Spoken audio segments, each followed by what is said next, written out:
Ichiro, number 51 for the Seattle Mariners, wore just his first name on his back. From the moment that he set foot in America to his final at-bat in Japan, Ichiro Suzuki had to be one of the most influential baseball players in the history of the game. Today, he gets inducted into the Seattle Mariners Hall of Fame. This induction is just a precursor to what will be happening to him in 2025 when he's inducted into the Major League Baseball Hall of Fame. But for the Seattle Mariners, Ichiro was more than just another player on their team.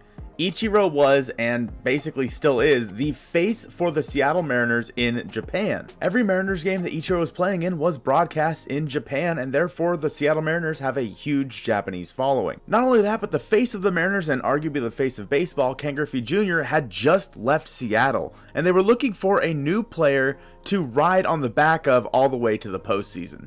When Ichiro came over in 2001 at the age of 27 to the Seattle Mariners, he was the catalyst that ended up driving that team to 116 wins, which is still the most wins in a single season, tied with the Cubs at 116. In that season, Ichiro hit 350, 381, 457 with an OPS of 838.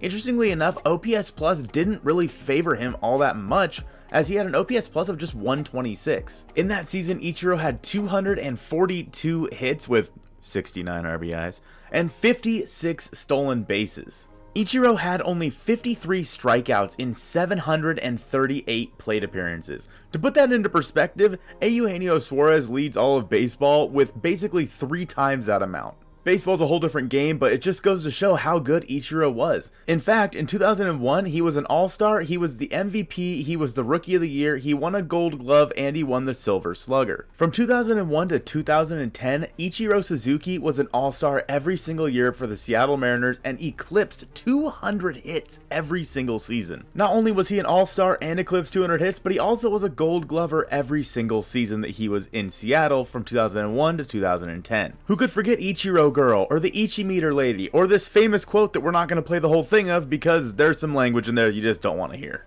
What is your favorite American expression?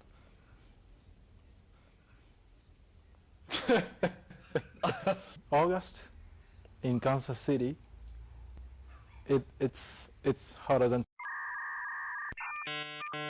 Ichiro's career was a storybook, and for a team that basically didn't win all that much while he was in Seattle, he was the one bright spot in a Mariners lineup that featured at one point Sean Figgins, Tuiotsu Sopo, Jose Lopez, Yuniesky Betancourt, the list goes on and on. Ichiro was the one shining bright spot in all of these different lineups that he was in throughout the years, and batting leadoff in basically all of those lineups, and knowing that you could start the game with Ichiro. There was a phenomena going on around baseball that was just Ichiro pulling on his sleeve. Throughout his career, Ichiro only had a 107 OPS plus, but we all know that's just not right. In my eyes, and in a lot of people's eyes, Ichiro is the hit king of baseball, racking up 3,089 hits in the MLB, plus all of his hits in the Japan League, which gave him more professional hits than Pete Rose himself. If Ichiro was to come back to the major leagues tomorrow, he would have to go hitless in 440 straight at-bats